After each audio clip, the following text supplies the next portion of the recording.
Fifth consecutive quarter है जब Timex India ने काफी अच्छे नंबर्स रिपोर्ट किए हैं। क्वार्टर टू का जब इनका नंबर आया, रेवेन्यू ग्रोथ इज ऑलमोस्ट 40%, इनके मार्जिन इंप्रूव हुए हैं, पैट ग्रोथ इज 67%। तो essentially few things are working really well for them. एक तो है इनका प्रोडक्ट मिक्स बेटर हो रहा है। सी अब टाइमेक्स का खुद का ब्रांड है, टाइमेक्स वॉच जो इनका कोर ब्रांड है, that is also doing good. इसका ग्रोथ इस क्वार्टर टू में 52% रहा है। बट हो क्या रहा है, that is bringing you revenue, but जो मार्जिन एक्सपेंशन हो रहा है दैट इज बिकॉज ऑफ जो प्रोडक्ट मिक्स बेटर हो रहा है इनके लिए। हायर प्राइस सेगमेंट की जो वॉचेस है, जो लाइसेंस ब्रांड इनके पास है लाइक वर्साशी या फिर गेस, इसका ग्रोथ भी अच्छा आ रहा है। तो पूरे H1 का नंबर देखिए, Q2 का नंबर देखिए, इनका जो ग्रोथ है ऑलमोस्ट 40, 50, 60% है। तो इसेंशियली जो हायर प्राइस सेगमेंट है उसका कंट्रीब्यूशन इनके रेवेन्यू में बढ़ रहा है, जिसकी वजह से ग्रोथ भी आ रहा है और मार्जिन इंप्रूव हो रहे हैं। तो इस क्वार्टर के मार्जिन एबिटा लेवल पे 17% प्लस पे चल रहे हैं। लास्ट ईयर अगर देखेंगे तो सिंगल डिजिट पे मार्जिन थे, तो significant improvement in terms of ये जो मार्जिन पे ऑपरेट कर रहे थे। तो ये चीज है जो इनके मार्जिन को सपोर्ट करती है। अब इसके अलावा इन्होंने अपनी स्ट्रैटेजी में कुछ चेंजेस किए हैं। इनका लग्जरी रिटेल स्टोर का जो प्रेजेंस है that has doubled. I think 150 plus इनका स्टोर काउंट पहुंचा है जो लग्जरी रिटेल में ऑपरेट करते हैं।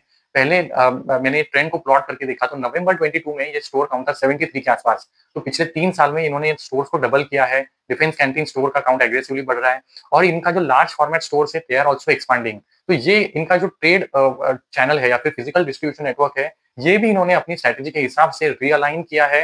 ये लग्जरी रिटेल पे ज्यादा फोकस कर रहे हैं वर्सेस जो इनका मास प्रोडक्ट पे करंटली अर्लियर फोकस था। तो ये एक स्ट्रैटेजी है। इसके अलावा जो डिजिटल प्रेजेंस है, ई कॉमर्स हो गया, क्विक कॉमर्स हो गया, वो भी ग्रोथ में एड कर रहा है।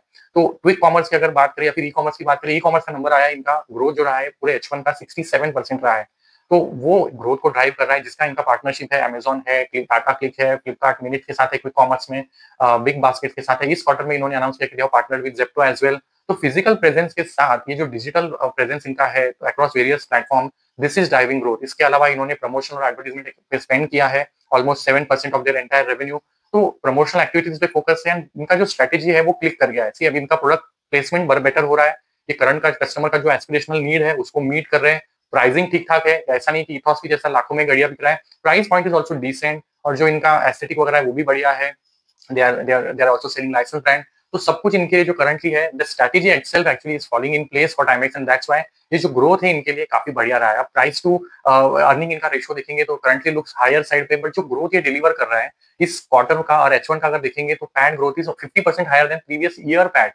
तो ये ग्रोथ मोमेंटम के साथ अगर कंटिन्यू करेंगे तो इनका जो 1 ईयर फॉरवर्ड निकल के आता है करंट मार्केट कैप पे जो 4000 के आसपास है, कम्स एट अराउंड 50-55। तो it's not still quite expensive given जो ग्रोथ ये दिखा रहा है। ये ग्रोथ मोमेंटम को अगर सस्टेन कर पाएगा तो it can really do well from here as well. अब कॉन कॉल होता नहीं है तो we don't have guidance, management anticipate क्या कर रहा है गोइंग फॉरवर्ड, बट अगर ये कंटिन्यू करेगा तो stock will still continue do well from here onward as well.